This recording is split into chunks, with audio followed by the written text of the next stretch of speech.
Student, তোমরা যারা ক্যালকাটা ইউনিভার্সিটির আন্ডারে সেমিস্টার 4-এর ছাত্রছাত্রী আছো এবং তোমাদের রাষ্ট্রবিজ্ঞান সাবজেক্টে অনার্স আছে, তোমাদের জন্য আজকের ক্লাসটা খুবই গুরুত্বপূর্ণ। আজকের ক্লাসে তোমাদের সিসি 8 পেপার থেকে 100% কমনযোগ্য বড় প্রশ্নর সাজেশান নিয়ে আলোচনা করব। আশা রাখি আগের সেমিস্টারগুলিতে তোমরা যেভাবে আমার সাজেশান থেকে 100%র বেশি বড় প্রশ্ন কমন পেয়েছো, এবারেও তোমরা কমন পাবে। চলো তোমরা সাজেশানটা দেখে নাও। তার আগে একটা বিষয় তোমাদের বলার আছে, তোমাদের জন্য অনলাইন কোচিং ক্লাস চলছে। তোমরা কেউ যদি অ্যাডমিশান নিতে ইচ্ছুক থাকো, সেক্ষেত্রে এই নম্বরে যোগাযোগ করে অ্যাডমিশান নিতে পারো। আমাদের সপ্তাহে 3 দিন করে ক্লাস হয়, 2 দিন রেকর্ডেড ক্লাস, 1 দিন লাইভ ক্লাস এবং পার মান্থ 600 টাকা করে ফিস নেওয়া হয়। চলো তোমরা আজকের সাজেশানটা দেখে। এবারে তোমরা সম্পূর্ণ সাজেশানটা দেখে নাও। তোমাদের মডিউল অনুযায়ী সাজেশানটা ভাগ করা আছে। যেমন 15 নম্বরের প্রশ্ন প্রথমে দেখো, মডিউল 1 থেকে যেগুলো করবে, মডিউল 1 থেকে 15 নম্বরের প্রশ্ন তোমাদের টোটাল 6টা প্রশ্ন দেয়া আছে। প্রশ্নগুলো দেখে নাও। 1 নম্বর প্রশ্ন, জয়প্রকাশ নারায়ণের গণতন্ত্রের ধারণাটি আলোচনা করো। এটা 2022-এ এসেছে।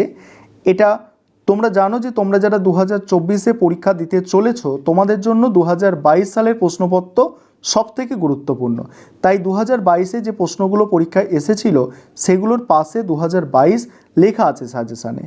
তারপর দ্বিতীয় প্রশ্ন, উপনিবেশবাদ ও জাতীয়তাবাদের ওপর ইকবালের দৃষ্টিভঙ্গি বিশ্লেষণ করো। 3 নম্বর প্রশ্ন, মানবেন্দ্রনাথ রায়ের র্যাডিক্যাল মানবতাবাদের ভাবনার ওপর একটি টিকা লেখো। 4 নম্বর, রামমোহন লোহিয়ার সমাজতান্ত্রিক চিন্তার ওপর একটি টিকা লেখো। 5 নম্বর, জয়প্রকাশ নারায়ণের সম্পূর্ণ বিপ্লবের অন্তর্গত বিপ্লবগুলি সম্পর্কে আলোচনা করো। 6 নম্বর, জয়প্রকাশ নারায়ণের সমাজতান্ত্রিক ধারণা সম্পর্কে আলোচনা করো। এবারে হচ্ছে মডিউল 2। মডিউল 2 থেকে যেগুলো তোমাদের করতে হবে দেখে নাও। মডিউল 2 এর প্রথম যে প্রশ্নটা আছে, সুভাষচন্দ্র বোসের ফ্যাসিবাদের ধারণাটি ব্যাখ্যা করো। দ্বিতীয় প্রশ্ন, জ্যোতিবা ফুলের জাতিপ্রথা এবং অস্পৃশ্যতার ওপর দৃষ্টিভঙ্গি আলোচনা করো।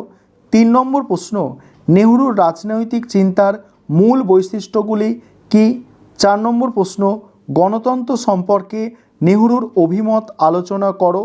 5 নম্বর প্রশ্ন, জিন্নার দ্বিজাতি তত্ত্ব ব্যাখ্যা করো। 6 নম্বর প্রশ্ন, সুভাষচন্দ্র বোসের সমাজতান্ত্রিক চিন্তাধারা আলোচনা করো। 7 নম্বর প্রশ্ন, জাতি ব্যবস্থা এবং অস্পৃশ্যতা বিষয়ে আম্বেদকরের মতাদর্শ আলোচনা করো। এবারে তোমরা 10 নম্বরের প্রশ্নগুলো দেখে নাও। 10 নম্বরের প্রশ্ন মডিউল 1 থেকে যেগুলো তোমাদের করতে হবে দেখো। মডিউল 1 থেকে প্রথম প্রশ্ন হচ্ছে, রামমোহন লোহিয়ার সমাজতান্ত্রিক চিন্তার ওপর একটি টিকা লেখো। দ্বিতীয় প্রশ্ন, পুঁজিবাদের সংকটের ওপর নরেন্দ্র দেবের ধারণাটি ব্যাখ্যা করো।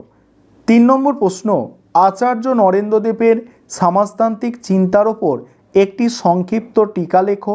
4 নম্বর প্রশ্ন, জয়প্রকাশ নারায়ণের সম্পূর্ণ বিপ্লবের প্রধান বৈশিষ্ট্যগুলি উল্লেখ করো। 5 নম্বর প্রশ্ন, জয়প্রকাশ নারায়ণের গণতন্ত্রের ধারণা। 6 নম্বর প্রশ্ন, উপনিবেশবাদ ও জাতীয়তাবাদ বিষয়ে ইকবালের দৃষ্টিভঙ্গি। তারপরে দেখো মডিউল 2 থেকে যেগুলো তোমাদের করতে হবে দেখো। 1 নম্বর প্রশ্ন, গণতন্ত্র সম্পর্কে নেহরুর অভিমত আলোচনা করো। জিন্নার দ্বিজাতি তত্ত্ব ব্যাখ্যা করো। সুভাষচন্দ্র বোসের সমাজতান্ত্রিক চিন্তা সম্পর্কে আলোচনা করো। সুভাষচন্দ্র বোসের ফ্যাসিবাদের ধারণা আলোচনা করো। এই ছিল তোমাদের সম্পূর্ণ সাজেশান। এই প্রশ্নগুলো তোমরা পরীক্ষার আগে করে নাও। অবশ্যই তোমরা পরীক্ষায় 100%র বেশি প্রশ্ন কমন পাবে।